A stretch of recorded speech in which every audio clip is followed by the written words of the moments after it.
Assalamu alaikum, Ultrascan Diagnostics here. This is the CBCT of the patient that you had requested. The area of interest is the lower right 6 and the lower left 6. The lower right 6 has a restoration that is quite significantly big on the buccal aspect, as you can see right here. We do see signs of tooth involvement over here, as you can see, the root of affected dentine. The mesial root has two canals, two separate canals, and the distal root has also two separate canals which join to form one at the apex. So this is the distal root. You can very clearly see. Now we do see a little bit of a pulpal involvement at this point. So this patient has clinically relevant symptoms such as of irreversible pulpitis. So it could be because of the affected dentine that can be going from this aspect to the pulp. We don't see any major cracks, but with that we will observe on the axial view, which is basically the top to bottom view. The axial view is right here. So this is the right hand side. We don't see any major cracks in this tooth at this point, but there is one slight line here.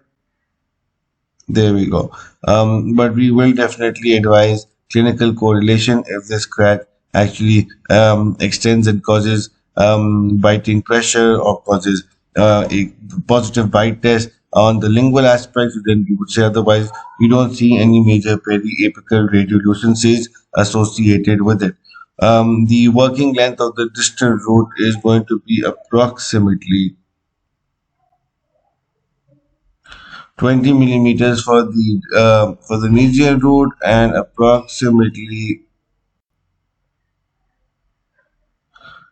18.5 to 19 millimeters for the distal. Now this is the lower left first molar. The lower left first molar also has a big metallic restoration.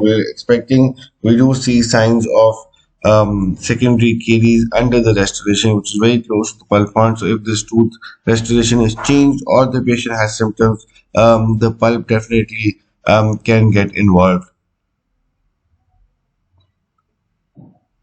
This is the distal root. The distal root also has a 2-1 configuration where this is 1-1, so the two orifices join to form one at the apex. The apex has a sharp turn, so it might be difficult to observe on a periapical by X-ray. But here you can see that the apex is going to be in the middle, and there is going to be a shadow of the root, which is going to seem like the GP is short, but it is in fact there's going to be a radiographic error.